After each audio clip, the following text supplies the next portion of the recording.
यदि मैं कहूं कि इस वक्त सबसे बड़ा हमला ईरान ने इजराइल पे किया है, ईरान ने बहुत ही जबरदस्त हमला किया यहां पर इजराइल के परमाणु केंद्र पर।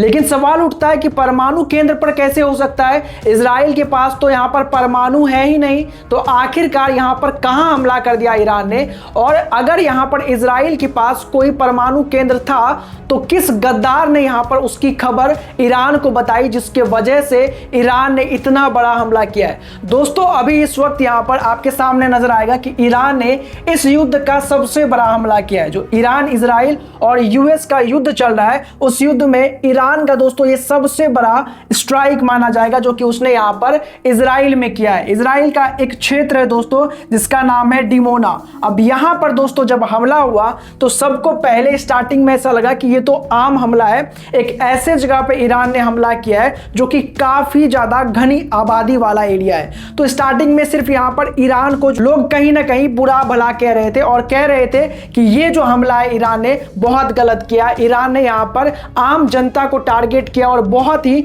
गंदे तरीके से यहां पर लोगों के खत्म होने की खबर आई है। ऐसे में यहां पर आपको बता दें कि अब एक बहुत बड़ा खुलासा हुआ है। अब खुलासा यह हुआ है कि जिस क्षेत्र पे हमला हुआ है उसके जस्ट बगल में यहां पर इजराइल का परमाणु केंद्र था। जी हां दोस्तों, बहुत जबरदस्त चीज हुई है। लेकिन यह सब कुछ सवाल उठता है कि शुरू कहां से हुआ? दोस्तों, शुरू यहां से हुआ जब इजराइल ने और यूएस ने, इन दोनों ने ही मिलकर ईरान के नतंज जो एक न्यूक्लियर फैसिलिटी है ईरान के अंदर में, वहां पे हमला किया। और जब वहां हमला हुआ उसके बाद जो है प्रतिक्रिया बहुत तेज हो गई। ईरान के अंदर ये निकल के सामने आने लगा कि हम लोग कब ऐसा हमला करेंगे, हम लोग कब यूएस और इजराइल को सबक सिखाएंगे। ऐसे में यहां पर हमला किया गया और हमला बहुत ही सटीक जगह पे हुआ है। लेकिन अगर इतने सटीक जगह पे हमला हुआ है तो सवाल उठता है ना कि इतना सटीक जानकारी इजराइल के खिलाफ आखिरकार यहां पर ईरान को दी किसने जाकर के चुगली की?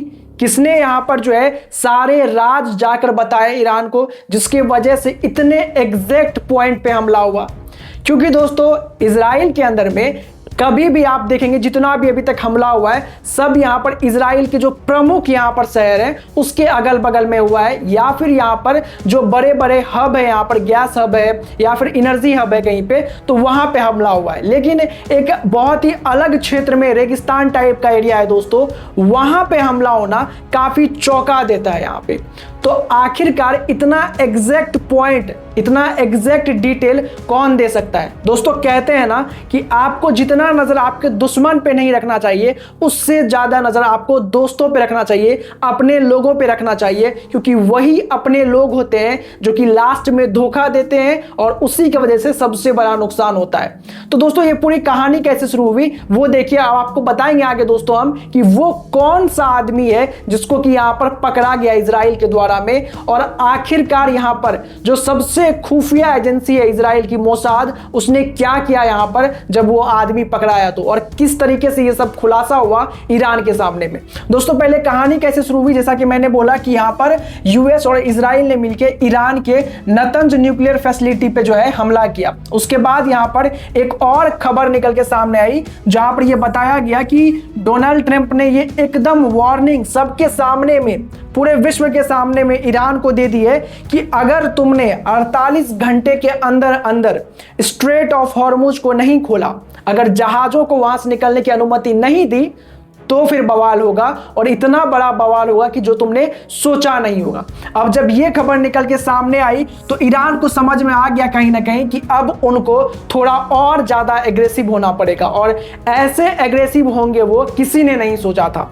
दरअसल यहां पर उसके जस्ट कुछ समय बाद ही एक खबर निकल के सामने आया जहां पर यह कंफर्म किया गया कि Iran strikes towns near Israel की न्यूक्लियर साइट, और करीब करीब 180 लोगों के जो है अभी तक फिलहाल में हताहत होने की खबर निकल के सामने आई है। और ये पूरा एरिया को जो एकदम बर्बाद करके रख दिया यहां पर ईरान ने, तबाह करके रख दिया यहां पर ईरान ने। ऐसे में दोस्तों बहुत ज्यादा घबरा गए। कहीं ना कहीं नेतन्याहू को यह समझ में आया कि जितना वो यहाँ पर अपने सुरक्षा की बात करते हैं, जितना यहाँ पर वो चिल्लाते हैं कि यहाँ पर कहीं ना कहीं उनके जो सिक्योरिटी है उसमें बहुत दम है, उतना दम नहीं है। क्योंकि यहां पर एक ऐसा शख्स था जिसने ईरान के सामने जाकर के, दुनिया के सामने में जाकर के सारा राज खोल दिया था इजराइल का।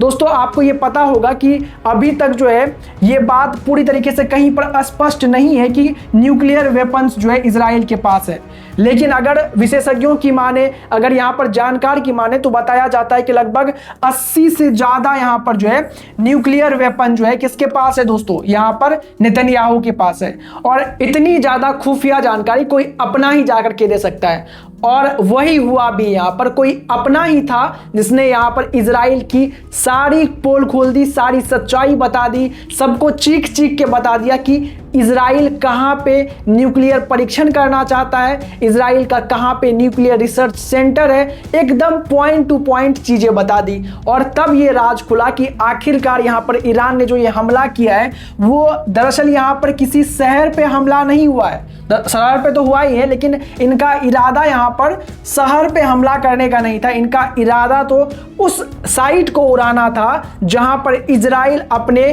खुफिया प्रयोग कर रहा है, अपने न्यूक्लियर एनर्जी पे यहाँ पर काम कर रहा है, और उस जगह पे यहाँ पर जो है हमला किया ईरान ने। अब आइए देखते हैं कि वो कौन सा शख्स था जिसने ये सब कुछ किया था। दोस्तों ये बात थोड़ी पुरानी है, 1986 के अंदर में ये शख्स जो आपको नजर आ रहा है इसका नाम है मोर्दचाई वोननू। इसने यहां पर क्या किया था कि लंदन में जाकर के संडे टाइम्स को 50 से ज्यादा यहां पर फोटो दे दी थी और वहां पर साझा कर दिया था कि यही वो एरिया है, यही वो क्षेत्र है जहां पर इजराइल जो है अपना पूरा का पूरा न्यूक्लियर का रिसर्च सेंटर रखा हुआ है, और वहां पे पूरा का पूरा यहां पर इनका जो है खुफिया जो है वो प्रोसेस चलते रहता है, जांच चलते रहता है।